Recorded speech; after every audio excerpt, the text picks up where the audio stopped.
Welcome to Popternative, where we dive into topical discussions from the worlds of pop culture, social media, and sports.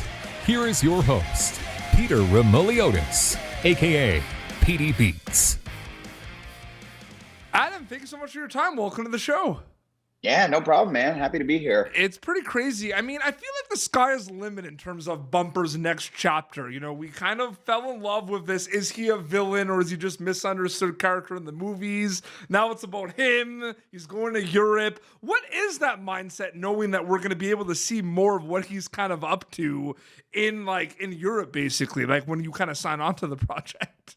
Well, it was cool. I mean, I was like, what a genius way to have a spin-off of the Pitch Perfect franchise. Yeah. Like, I feel like you could see any of the other characters like being successful and like, you know, now they have careers or they might be parents or whatever. But Bumper, I love that he had gone nowhere with his life and he's still chasing this dream.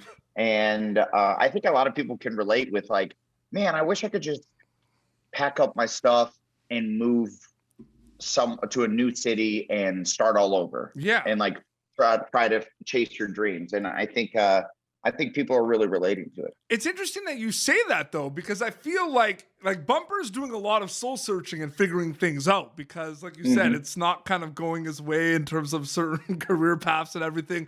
During the pandemic, on a serious note, we were all doing a lot of self-reflection and figuring things out because frankly, we had the time to do so. So I feel like right. Pitch Perfect Bumper in Berlin becomes like instantly more relatable because of that, because of all the soul searching during the pandemic.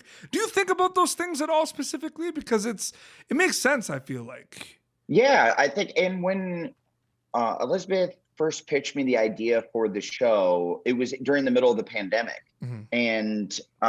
And then once it seemed like we were actually going to make it, and I'm talking with Megan, that was a huge point of conversation of being like, Bumper needs to grow as a person. Like he can't just be the one-dimensional villain that you know from the first movie. He has to be multi-layered, and even though he's a total idiot, you know, he's just like a bumbling fool. But you know, he's a good person underneath the layers of bravado that you're so used to seeing Bumper with. Is he a villain though, or is he just misunderstood? Like that, I feel like is he a villain? Like, I mean, you play. Well, no, I think in the first movie, I think he was like, you know, he's like a jerk. You know, yeah, he like bails on his friends, and he's just so braggadocious that you're just sort of like, oh, this guy, man. But yeah, I think you're right. I think he is misunderstood. The second movie, you get to peel back the layers, and he's a little more. You see that he's kind of just an insecure person, and that's why he acts out the way he does. Yeah. And then in this series, we really get to explore like who Bumper really is as a person, and that he is an insecure guy who's come to terms with the decisions he's made, and he's trying to be better. Asking this specifically with Bumper in Berlin, the series, you can answer this in regards to the Pitch Perfect movies as well. Does it sometimes feel like you're working on two projects though, where like there's the music and then there's like the non-music kind of parts of like the character development and the relationships and like that, like sometimes, or like, does it really feel like one show with both of them kind of combined?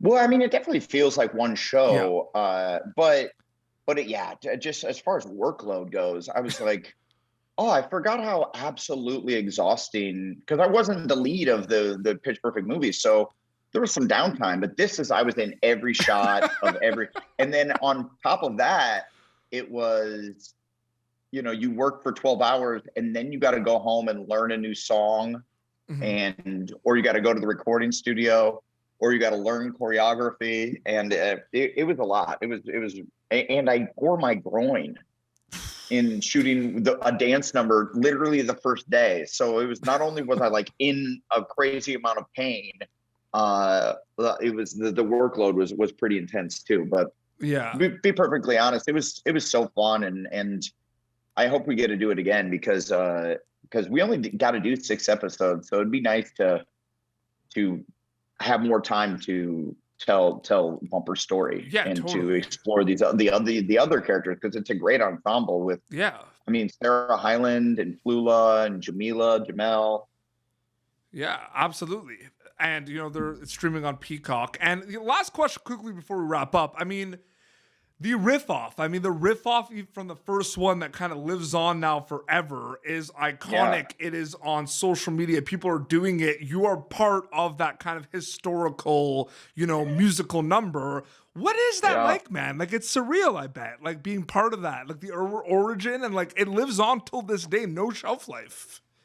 Yeah, it truly is. It's remarkable, like the Riff Off, one thing, but like just how culturally like relevant the Pitch Perfect movies were. Yeah, and they truly like.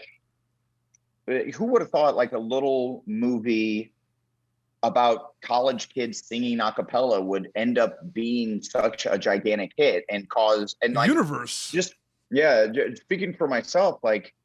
It changed my life. Yeah. Like as soon as I did the Pitch Perfect movies, then suddenly they were like, oh, he can be in movies.